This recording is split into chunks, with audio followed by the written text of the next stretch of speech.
So, welcome to everybody this evening. Quite a cold evening here in Melbourne. Welcome to the Buddha Loka Centre, which is the headquarters, you could say, of the Buddhist Society of Victoria. And for those who don't know who I am Ajahn Nissarano. And I'm a monk who ordained with Ajahn Brahm about 24 years ago. And this will be actually my quarter of a century Vassa this year. The Vassa is the rains retreat. Each year we have a 3 months rains retreat.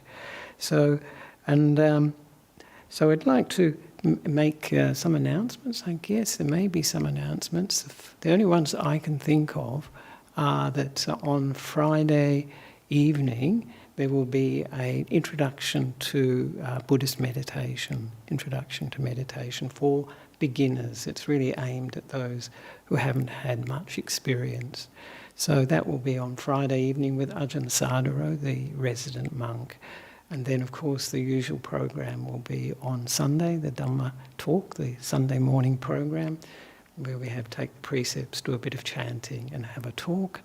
And then I can see Chinta approaching, so she's got some announcement. I was going to ask, does Chinta have some announcement? Yeah. Sandeep. Oh, that's a good point, yes. Just to let everybody know that Tuesday we have a ongoing meditation class, and that's run by Sandeep. And just to let you know, that's cancelled tomorrow evening because he's not well. I don't think it's COVID, is it? No? Don't think so, anyway. So just for those that were planning to come, just keep that in mind, that it won't be on tomorrow night. And just to let people know the format, it's the usual format. We have an introduction, followed by a guided meditation for about 45 minutes, and then we have comments, questions, and complaints. So I don't get many complaints, actually. And are there any people who are new to meditation here? Anyone new to first time? Oh, that's good. It's good that you've got some experience. I don't usually ask, but afterwards I wonder if I lost them. But usually the way I explain it is pretty straightforward, so I think most people can get something from it. Though 45 minutes can be a long time if it's your first meditation. But if you know people who are interested in learning meditation, then the beginner's class will be the introduction to Buddhist meditation would be a good place to start. So I was just going to give a bit of background to I like to have a theme. Every week, every time I teach a guided meditation, I have a theme. So this is the introduction to the theme. But tomorrow is some Sri Lankan people here. Do you know what tomorrow is? Poson, it is, yes. It's also Tuesday. But it's the full moon. It's the full moon. So tomorrow will be the full moon of June. And it's a very significant day in Buddhism, and particularly for Sri Lankans, because it's the arrival of Buddhism to Sri Lanka. When the Venerable Mahinda arrived in some time ago, actually, 247 BC, they say. That's quite a long time ago. And so not so long after the passing away of the Buddha. And it's a much celebrated occasion in Sri Lanka. And I've heard, I haven't seen it, but the main site for the celebration, which is where Buddhism sort of arrived, there's usually about 2 million people.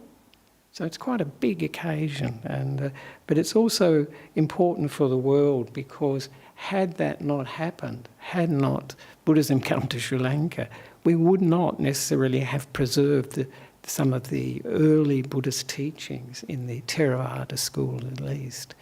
And you see most of the early Buddhist schools vanished.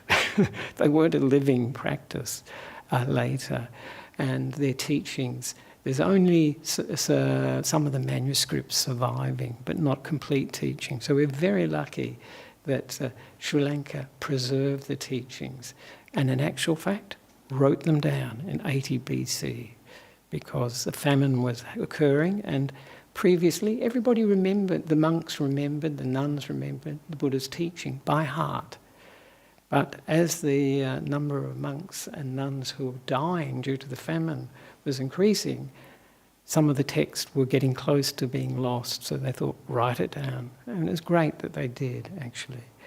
So, and if you're interested, I gave a talk yesterday on that theme, actually, so I won't go into that and won't go much more into it. But the first teaching that the monk who came to Sri Lanka, Venerable Mahinda, he was the Emperor Asoka's son. So he was the king's son from India. And so it was quite a, probably he was known in some ways to the king that he met. He met the king of Sri Lanka in the forest, hunting. And then he gave him a bit of an intelligence test, which he passed very well. Actually, I asked it yesterday. Nobody got it. I thought, wow. But it would have been easier if you'd actually had a live example. You pointed to, it was all about trees, and if you actually pointed to trees, it might have been easier. But when you hear it, it's a bit tricky. But he gave a teaching called the Shorter Discourse on the elephant's footprint, the simile of the elephant's footprint. And this is all about the gradual training. And this is the theme for this evening, will be about the gradual training, an aspect of it, because it's a really significant term in the Buddha's teaching, training. Sika is the Pali word. This is the language of the Buddha's time. Sika, training. And we have training rules, sikapata.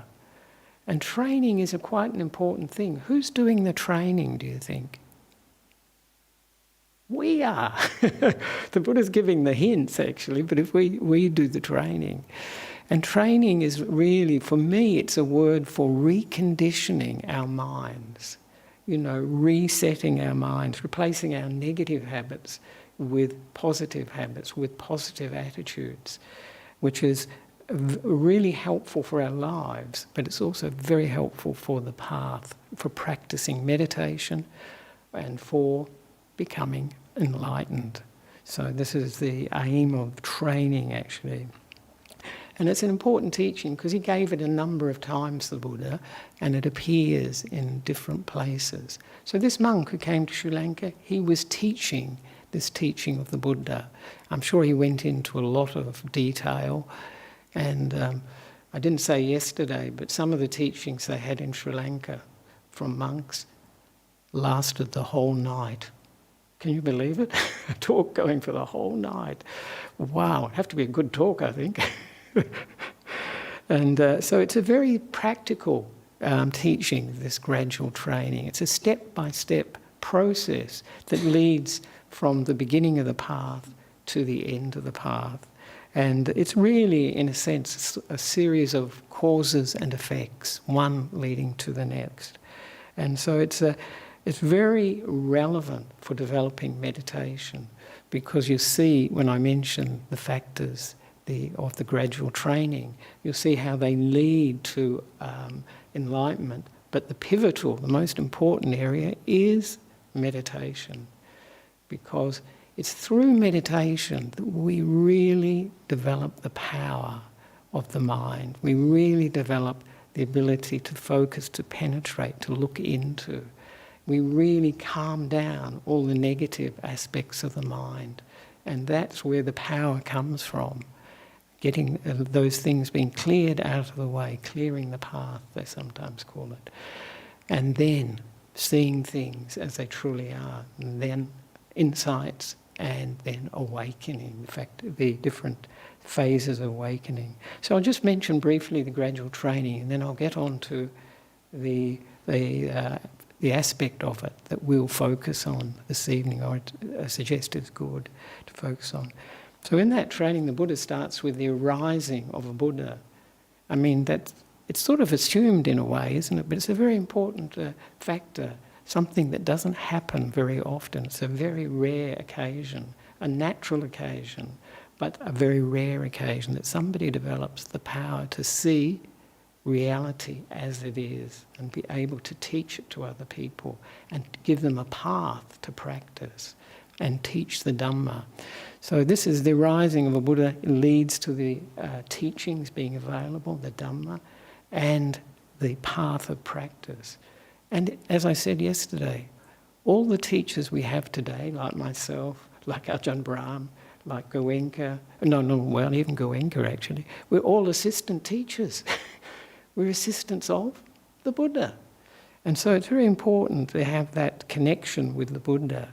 And in that teaching, someone hears a teaching of the Buddha. It may be from the Buddha himself in those days, but a disciple of the Buddha. It could be today, of course, hearing a teaching today.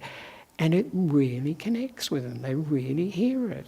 And it's very relevant to them. And then when that happens, faith arises or confidence. They think, wow, this is something that could be very useful for my life. It makes sense of what I'm experiencing. So this is and this rising of faith or confidence is really important, because we only ever do what we think is really important, think is valuable. If we don't think something's valuable, if we don't think it's worthwhile, we're not going to put energy into it. But if we do, then we'll put energy into it. Energy will come, actually. And then we will apply that energy. And of course, the next step of the gradual training is that we practice morality, ethical conduct. And this is, of course, body, speech, but also the mind. And in Buddhism, we have the 5 precepts, we have the 10 precepts. And these are trainings, for us to develop, to let go of negative habits.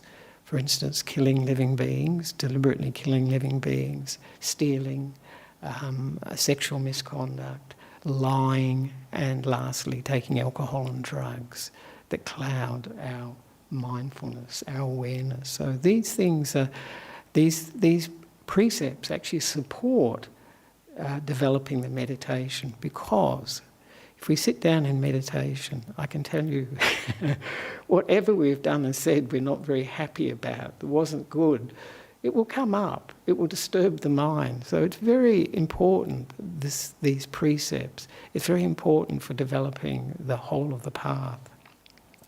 And then the next phase that the Buddha mentions, the next part of the gradual training, is developing contentment. This is important because if we are content, we're happy to be in the present moment. We're happy with what we've got. And therefore the mind is not moving out looking for something to find happiness in, pleasure in, a nice sound, good conversation, a nice sight, whatever it be, through the 5 senses. So this contentment is very, very important, and that's what I'm going to talk about tonight. Just a little bit, actually, because we're getting late. And from contentment, then the Buddha talks about practicing sense restraint. Sense restraint means, it's a really important part of developing the mind, because our minds are pulled around by what we see, hear, smell, taste and touch. If you're in any doubt of that, just check out the internet. You see the news, see something, you think, oh my goodness, how could they do this, And we get really upset, or we get angry, we get many different emotions, depending on what we see.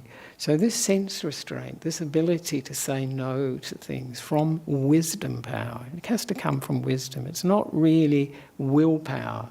People think of it as willpower. It sounds like it when you say sense restraint, but it's actually wisdom power, understanding that these things, they really agitate the mind. They really burn the mind, whether it would be strong desires or strong negative feelings like anger, annoyance, irritation. All those things, they really pull the mind around. And when we're developing meditation, we're looking to quieten the mind down, calm the mind down, let go of the hindrances, the negative things that block the meditation. So this is preparation for that. And of course, the next aspect of the Buddha talks about is what we call full awareness, or Ajahn Sujato calls it situational awareness. So we know what's going on in our lives. We know we're mindful, we're aware of what we're doing And very importantly, this aspect, why we're doing what we're doing, why we're doing it. And so this is an important way to actually to reduce the defilements, the negative states of mind that can arise when we're just going about our business. And the Buddha gives an example of a monk going on alms round into the village, and so having this sort of awareness, but restraining the mind, not allowing it to get carried away with what it sees or hears, all those things. And then a person's ready, once they've got this sort of sense of contentment, once they've got this sense of the sense restraint, they're ready for meditation. They sit down and meditate. And then to let go of the negative states of mind, the strong desires in the mind, the strong ill will in the mind, and we call it dullness and drowsiness, so sleepiness really, and then restlessness and remorse and doubt. So these are 5 categories that the Buddha mentions that stop us from going deep into meditation.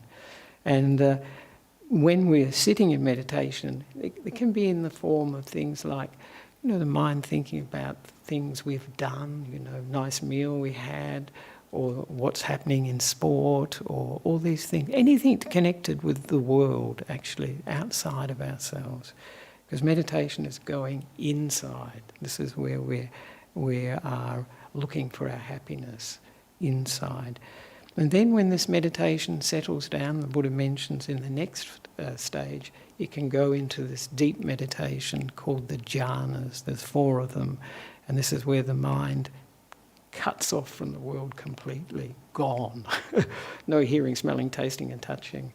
And then some people, when they experience deep meditation, it happens, it can happen out of the blue for people. It can really frighten them because we're so used to the 5 senses. We're so connected that it really scares us when we're cut off from it, because it's the world we know.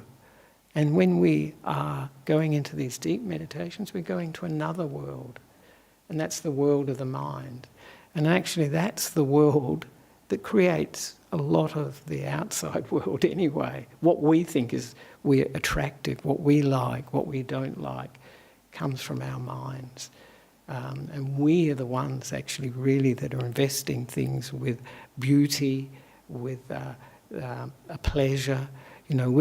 For instance, we can all see food. One person might think, wonderful, magnificent, delicious. Another person might think, yuck, awful.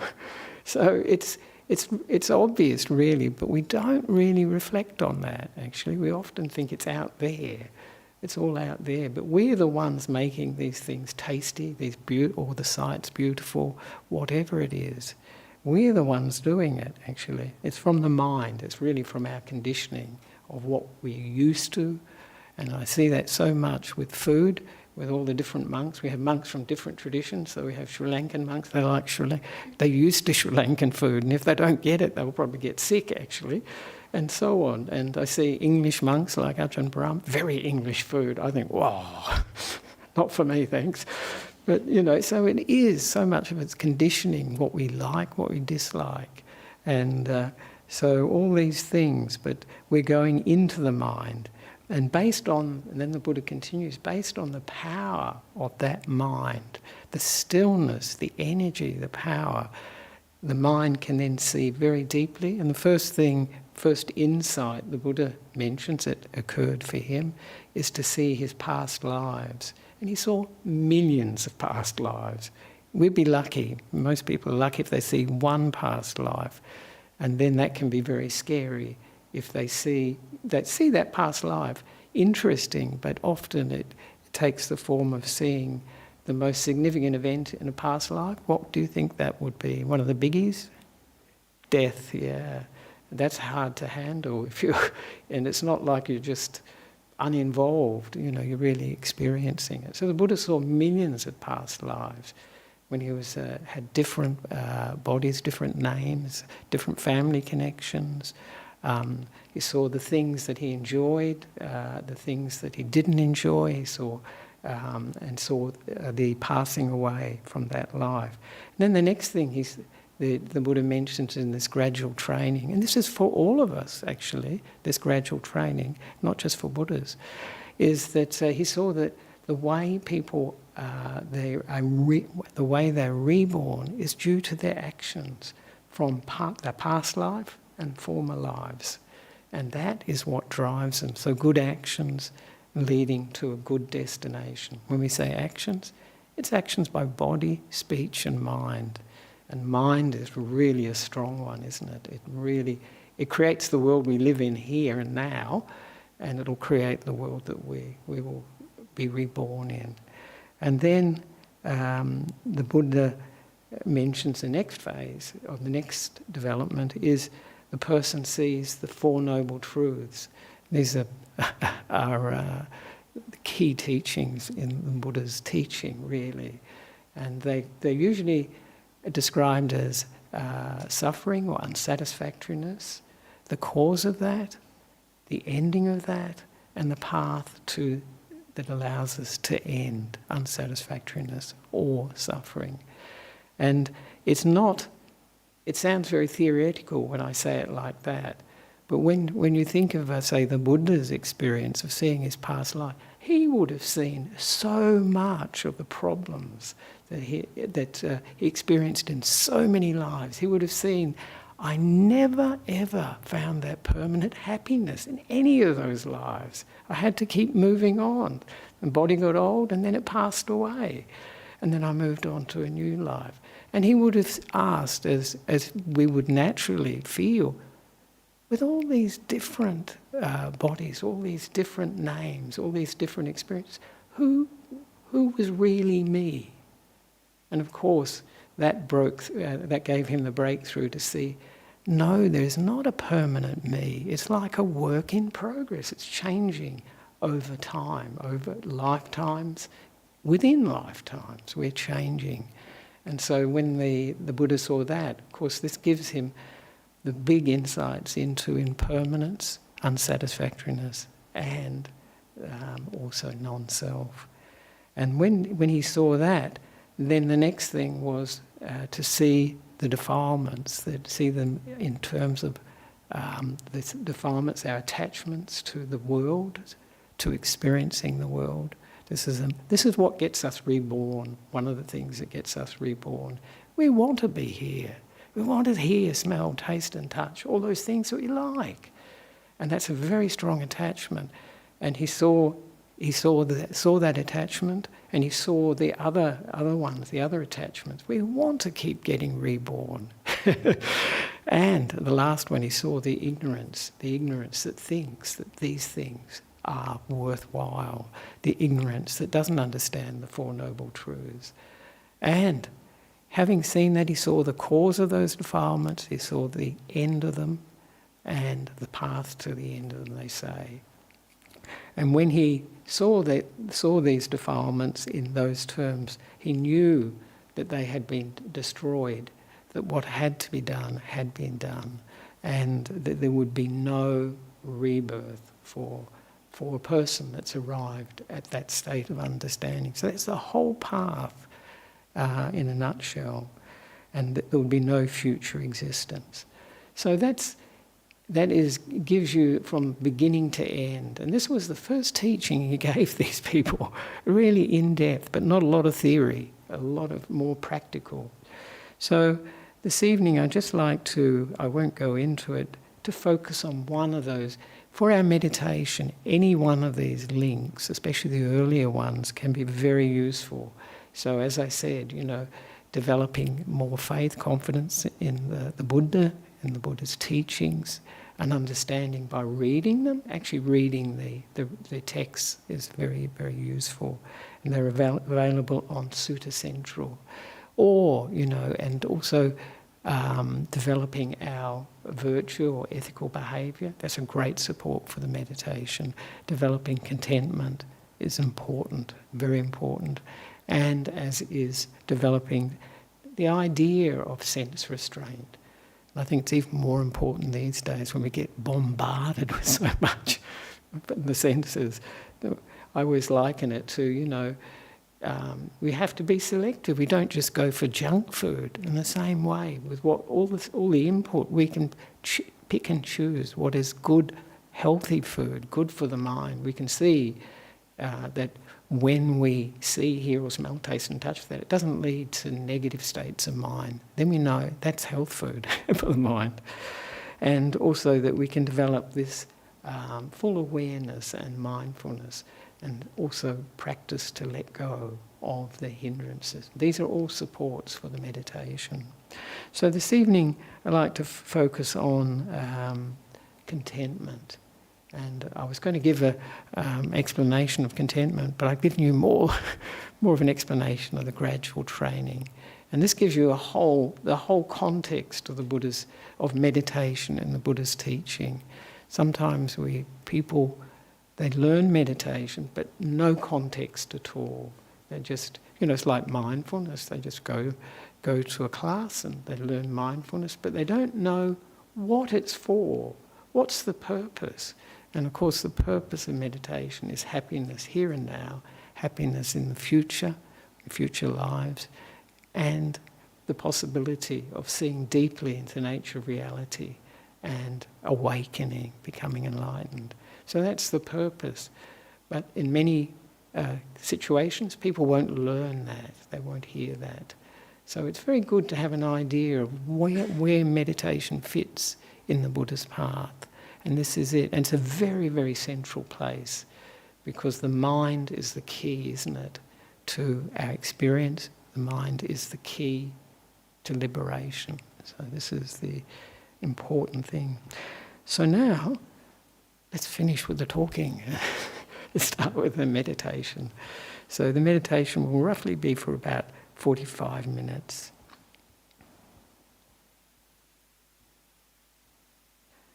And please find a comfortable posture.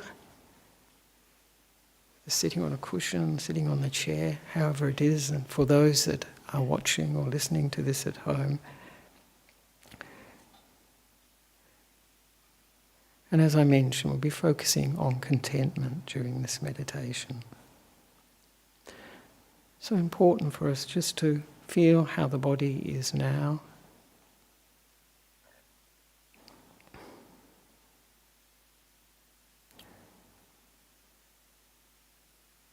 Making any adjustments that we need to. Just feeling how aligned, how balanced the body is, like the head over the shoulders over the hips. Everything feels comfortable.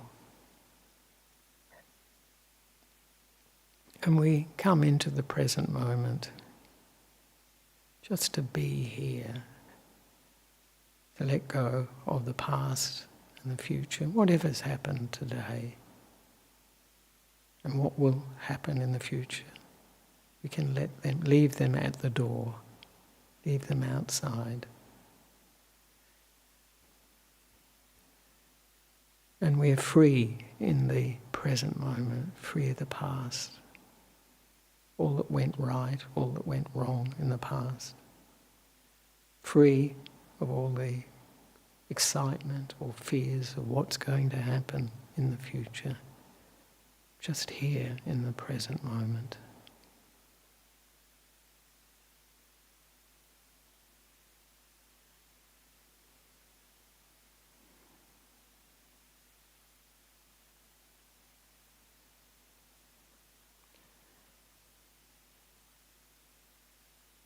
Now we can relax the body mentally. It's a very important part of the meditation, actually.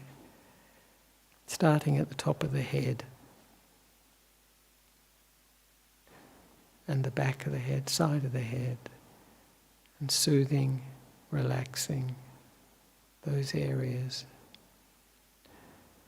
with this warm, relaxing attention.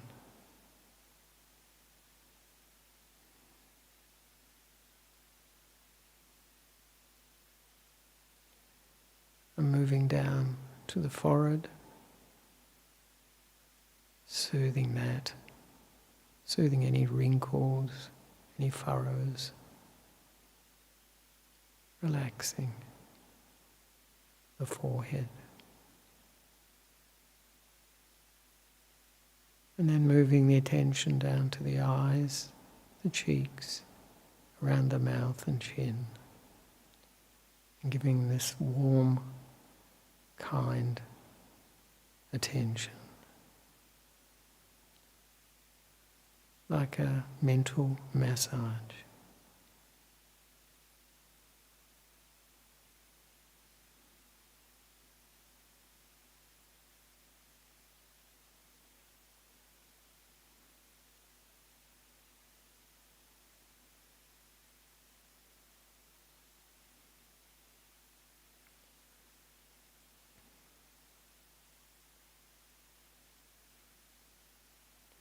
Now moving our attention down to the neck, all around the neck, soothing it, relaxing the neck.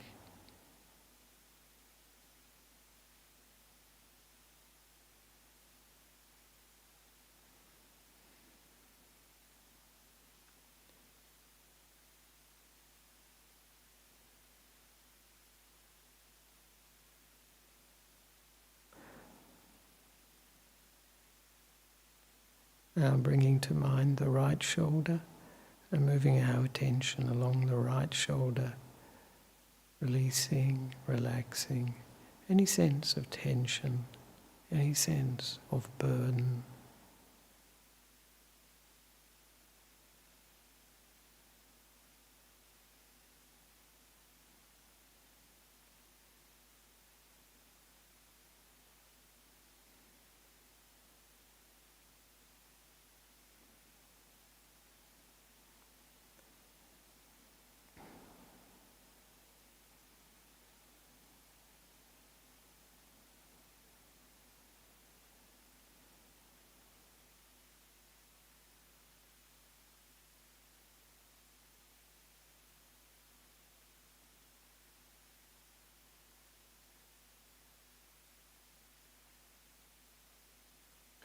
Now bringing to mind the right shoulder, right arm, starting at the shoulder, moving our attention down the right arm, all around it to include the elbow, wrist, hand and fingers. Relaxing them, soothing them, giving the right arm a mental massage.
Now bringing to mind the left shoulder, starting at the neck and moving our attention along the left shoulder with this kind, warm, relaxing, soothing attention.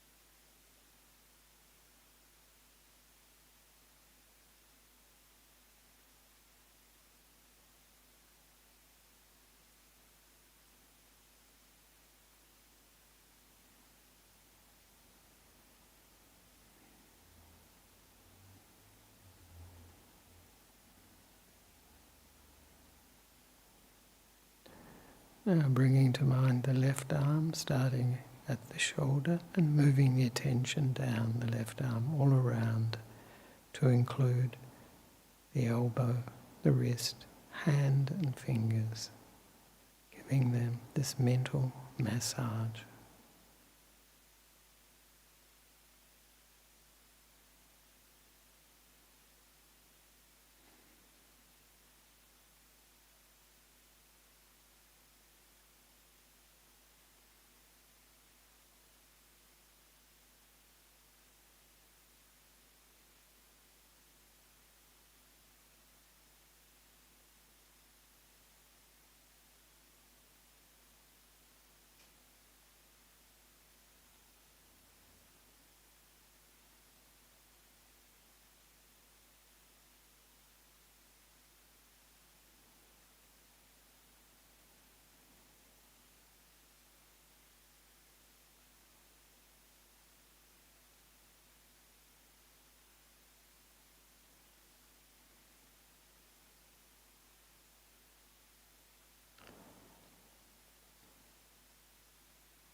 Now bringing to mind the back, starting just below the shoulders and moving our attention down the back, soothing it, relaxing it with this kind, warm attention.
And now we can bring to mind the front of the body, starting just below the shoulders and moving our attention slowly down the front of the body to include the chest, the diaphragm, the stomach and the abdomen. Giving these areas this mental massage, relaxing, soothing any tight areas, any tense areas.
Now bringing to mind the right leg, starting at the top of the leg and moving our attention slowly down the right leg all around to include the knee, ankle, foot and toes with this warm, soothing attention.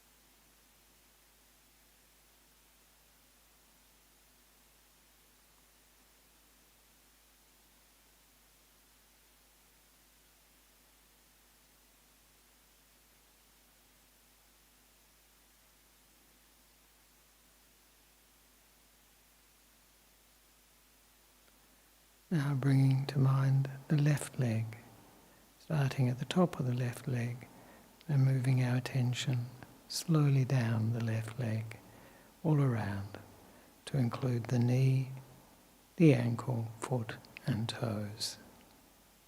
Soothing, relaxing, mentally massaging the left leg.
Now becoming aware of the whole body, just sitting here.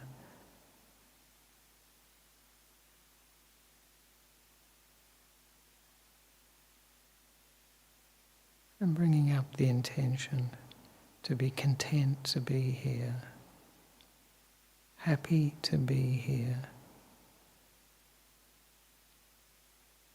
content to have this opportunity to meditate together.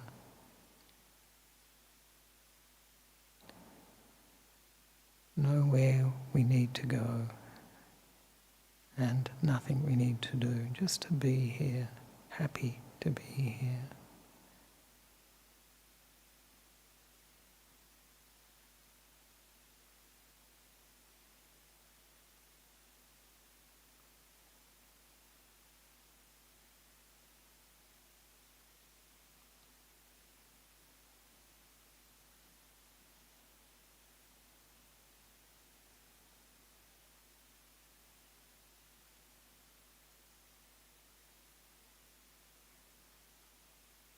And we can see if this brings up a feeling of contentment for us.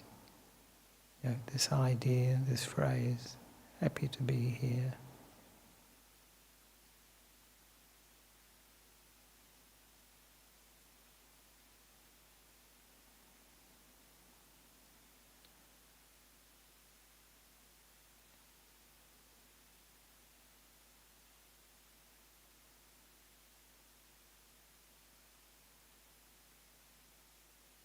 Or if you can think of a situation, if you remember a situation where you feel very content, maybe it's being in nature on a warm day, going for a walk in the bush,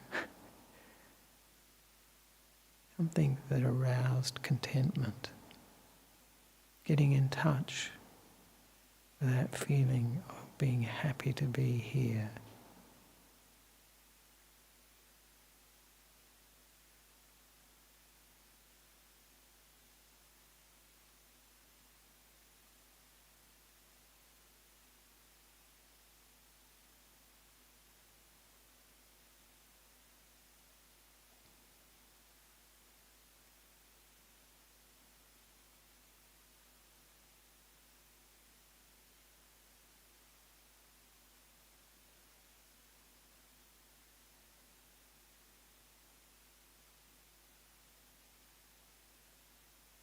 And we can fill our bodies and minds with this feeling of contentment, of relaxation, of being at peace here in the present moment, content with it.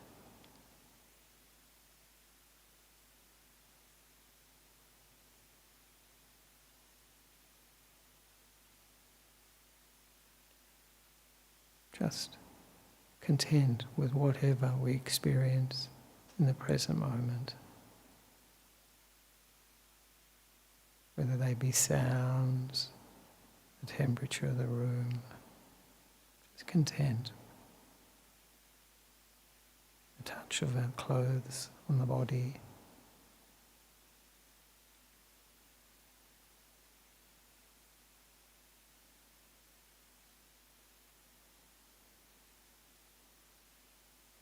Just happy to be here.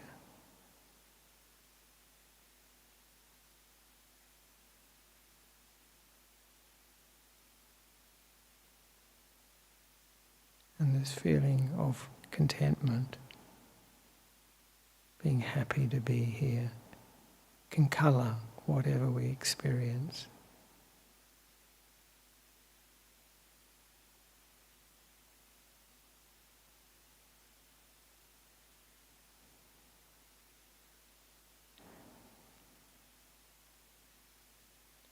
Whatever we're aware of in the present moment, moment by moment.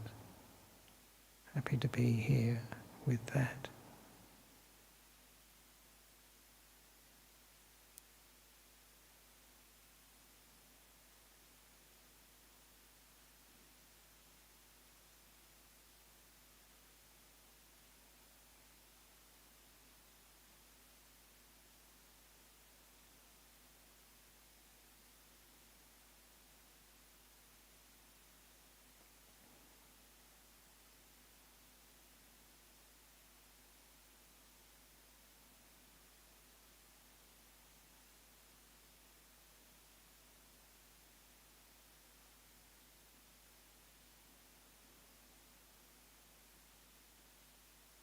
And when the breath comes to our attention, we can have this feeling of being happy to be here, this contentment, giving this feeling of contentment to the breath coming in and going out, this warm feeling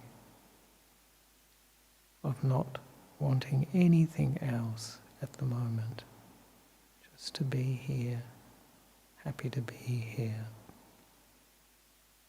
With the breath coming in and out.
Feeling the ease of the breath just coming and going naturally, just content to be with it, like waves coming into the beach and going out, breath coming in and going out.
If the mind drifts off, we can just bring to mind, happy to be here.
And now, as we're coming close to the end of the meditation, we can share whatever feelings of contentment, happy to be here, peace, stillness, whatever feelings that we experienced with everyone here and all those participating online.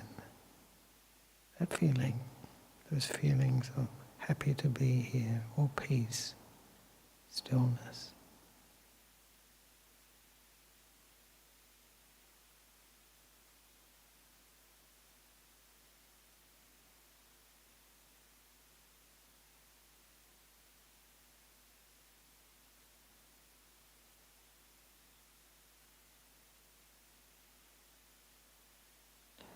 And we can share that feeling with all those people and beings that we're close to. Our friends, family, pets,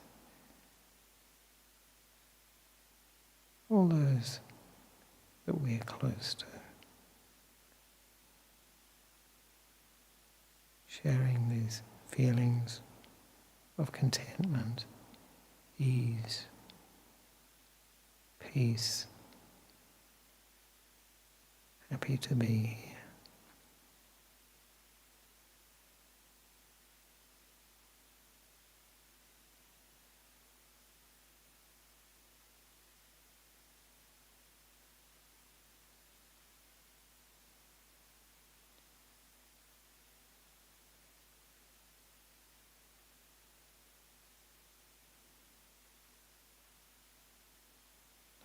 And we can share these feelings with all beings everywhere, for their contentment, well-being, peace, and happiness.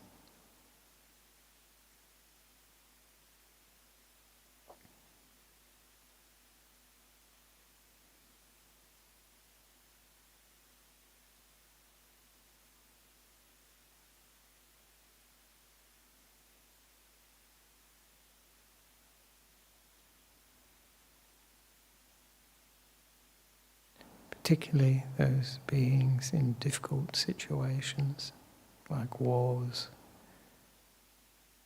or economic hardship, poverty, hunger.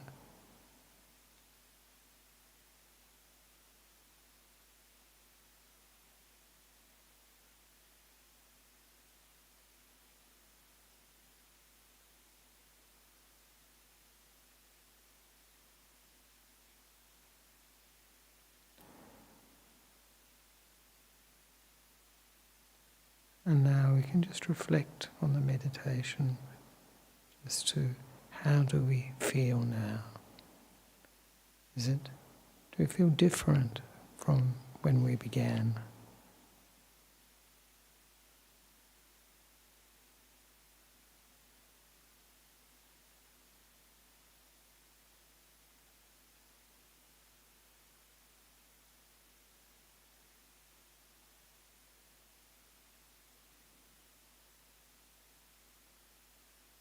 And did we feel the contentment of being happy to be here or not?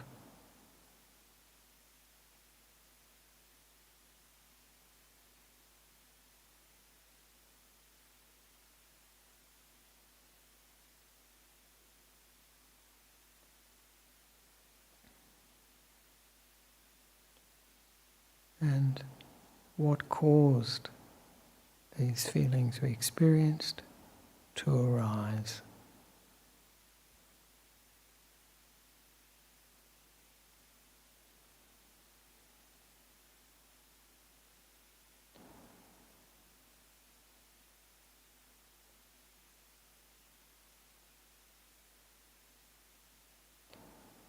And lastly, did these feelings help the meditation to become more peaceful, more still, more content?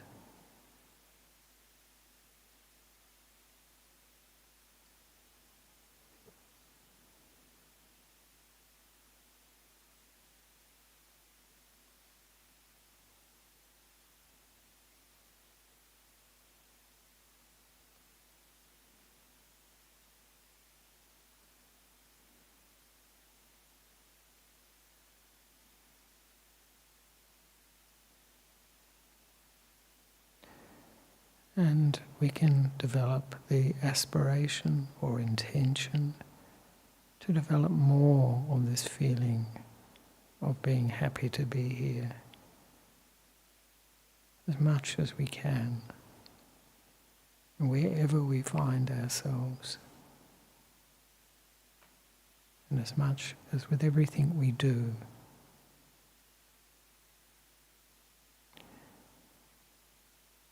Even the difficult things in life.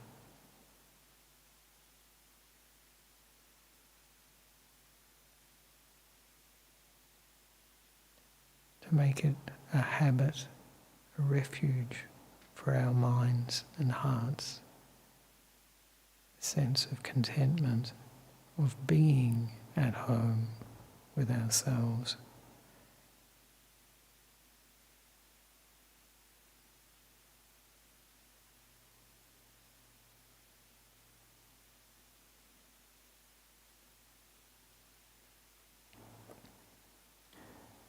And we can anchor this feeling of being happy to be here in our hearts and minds.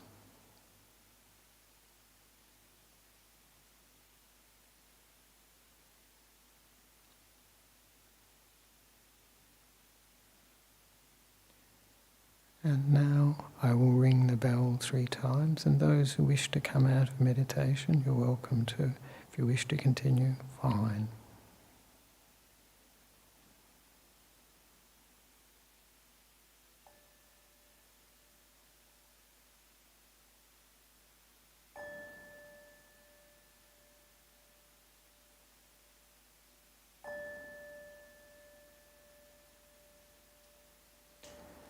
So we can slowly move the body and open the eyes if we wish to.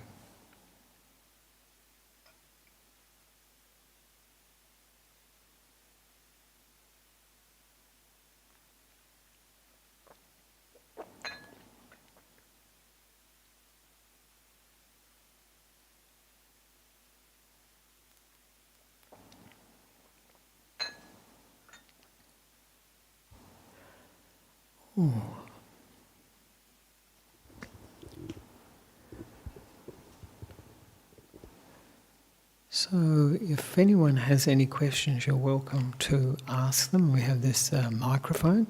If you would like to ask any questions, you're welcome.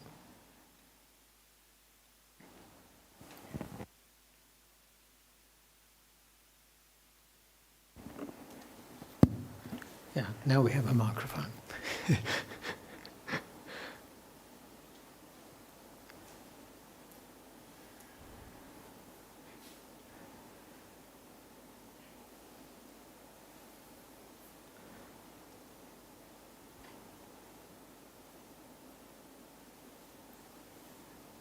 That's great, because I feel like if the meditation has worked for us, we probably won't have many questions at all, because this is what the mind calms down, it becomes more peaceful, more still, and those questions tend to not arise if the meditation has really settled down. So this is, and especially if we're developing contentment, because contentment is a state of mind that brings a lot of stillness actually, because when we're content we don't have to do anything. The thing that keeps us busy is all the wanting, all the desires we have. They keep us on the move actually, but contentment brings us to stillness. And I like one of the sayings of the Buddha is that contentment is the highest wealth, the greatest wealth. So it's not so much how much we have, what we have, possessions, not so much how much power we have, how much status we have. It's contentment. We don't need any of those things in order to be content. And probably people who have a lot of power, a lot of status, a lot of possessions, want more, or they're worried about hanging on to it. That's always a challenge as well. So far from contentment. And of course, contentment in our daily life is really important. Just being content with what we have is actually brings a lot of peace to the mind. If we have contentment with the clothes we have, the food we have, the medicines we have, and the place that we live in, then if we feel that this is good, this is enough, and that is a sense of contentment. For a lot of people, no, more clothes, more shoes, more different types of food, and getting a bigger house, or a house with a view, or an apartment with a view. All these things, finding the perfect medicine, all these things, they drive us, and they make our lives less simple. And when we have contentment, our lives are much more simple, a lot less complex actually. And as I say, we feel wealthy, we feel like, yeah, this is enough. But of course, this is not what is being promoted in our society. There's always the feeling you could do much better, and you could be much happier if you got this, if you had that. And of course, that's far away from contentment. As soon as we desire something, want something, we're not content, we're discontent. We think we could do better.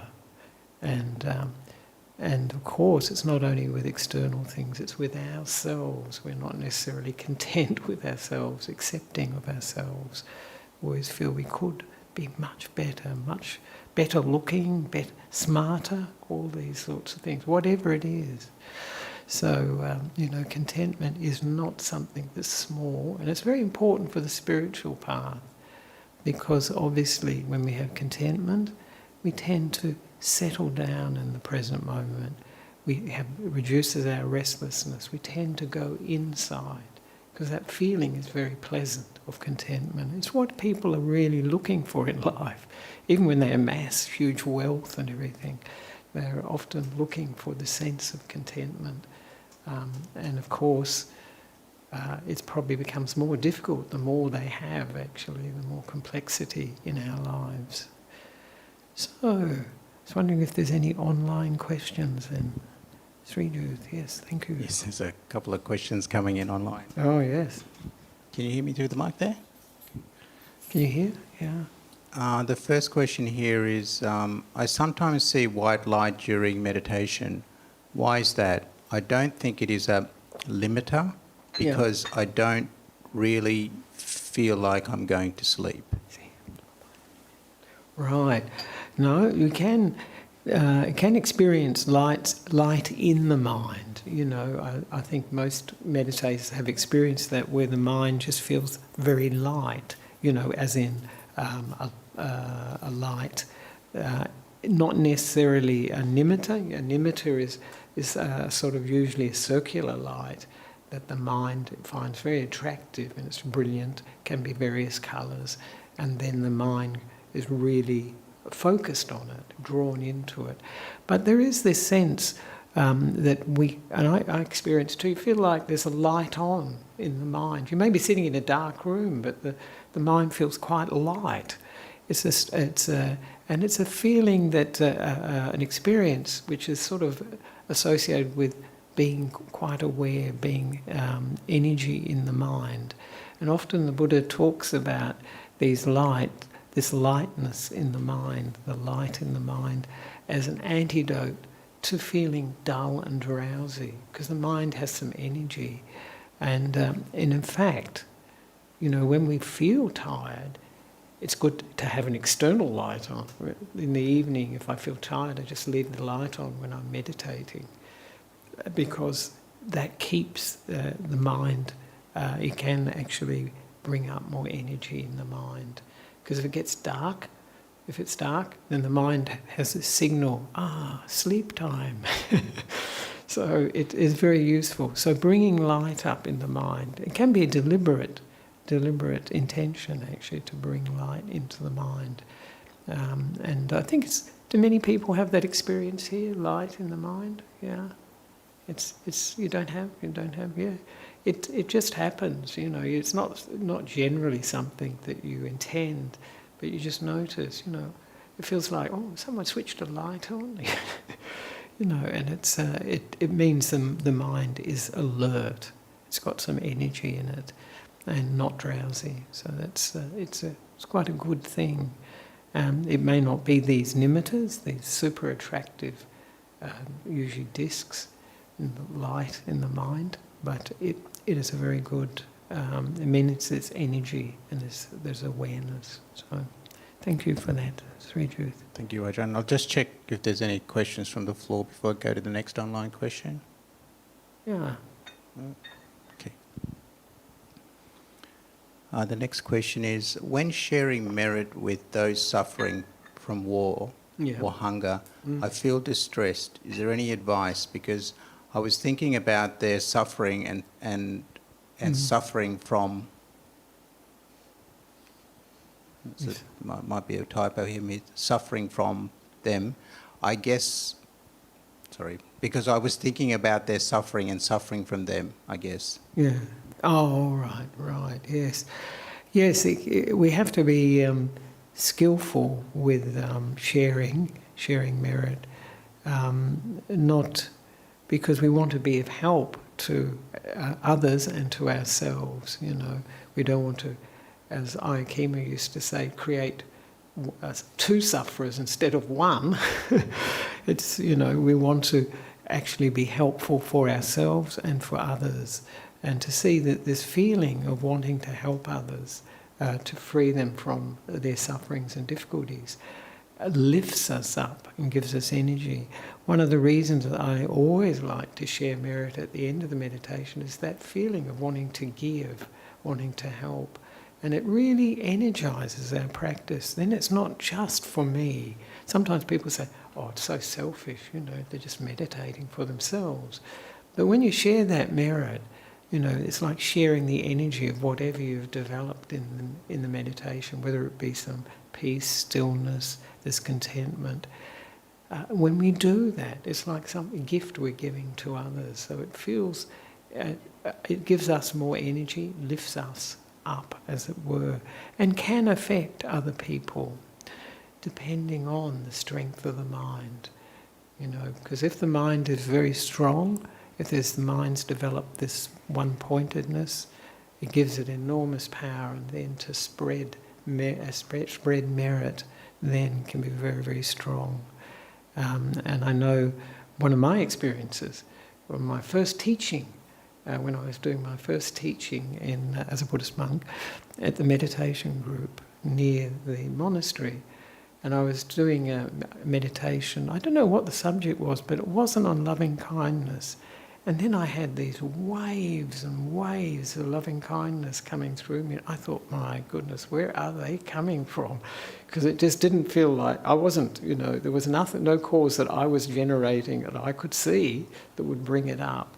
And so, of course, I thought of Ajahn Brahm, and because he's got a powerful mind, and if he directed loving kindness, metta, then I think it would travel a long way.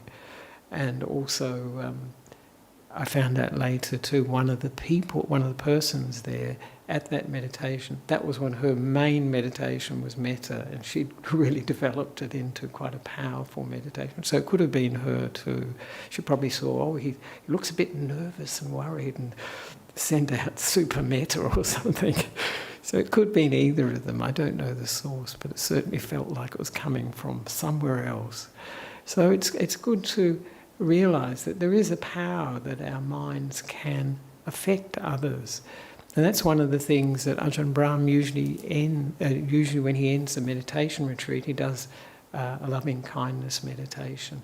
And it's usually very, very powerful, very strong. But he always says to people at the end of the meditation, direct that loving kindness to particular people, maybe friends and so on. And when you go home, just ask, what did you feel at a particular at that time? You ask them, sort of, not too leading. The question can't be too leading. You can't say, did you feel a lot of metta? But just to check up, because after, say, 9 days of meditating, the mind's got quite a bit of strength in it. And so then, as it were, we can broadcast a lot more than usual, because our minds are generally scattered and not that powerful. But after a 9-day retreat, there is quite a bit of energy, and quite a bit of power as well. So really, really good.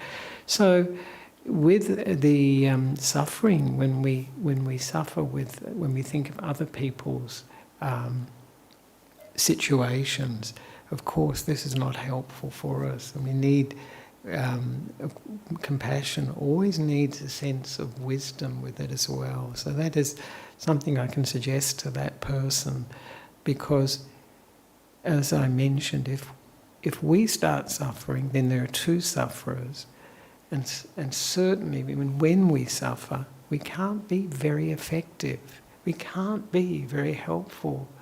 And it's like, a doctor or a nurse, if they get too caught up in the situation, they're just not going to be able to perform well, So it's easy to say this, but when we think of people suffering, think of people in the Ukraine or people in Sri Lanka who are going through a very, very difficult time, to identify with it, empathise with it.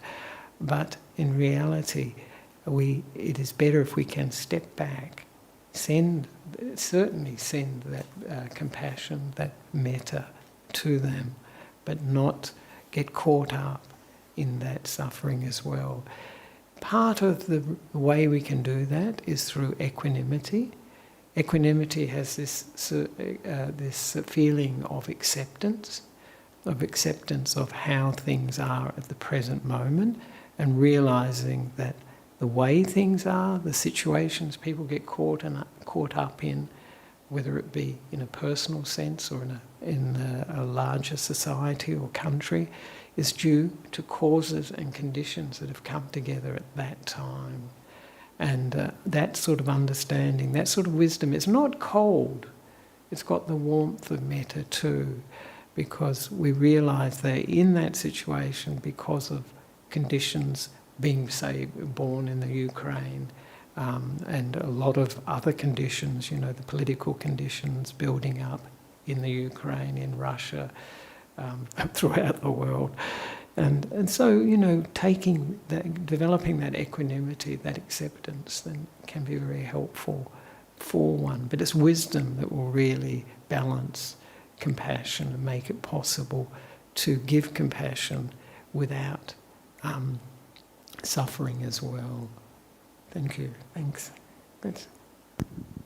Thank you, Ajahn. We've got 2 minutes left. We've got 3 questions. So perhaps right. Are you able to take one more question? Yeah, one more question. All right. Yeah, it's an interesting one. The question is, I often find myself obsessing over problems, obsessing over a problem, or to optimise something. What is the best way to stop thinking about it? Right.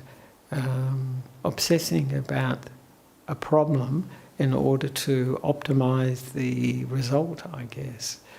Yeah. I mean, that's obviously, I think these days they call it, what do they call it? Overthinking, I think that's what they call it, overthinking, getting caught up with trying to find the perfect solution. And I think that's part of the problem, is we want to get it exactly right, get it perfect. And of course, that will lead to a lot of thinking, It's all, but if we think, well, I'll give it what I've got, and however it comes, however it works out, that's so be it. If we can let go of it, that personal, wanting to get it perfect, get it really right, then we can let go of a lot of the thinking as well.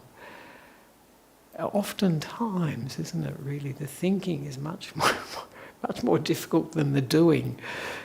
Often these things, when we actually do them, they just naturally flow, and the thinking actually can be a real impediment to doing something well. So it's not so much, we like to figure everything out, but some things, if we just do it, it works. I know it's a very Nike thing to say. Just do it, they say, don't they? Just do it.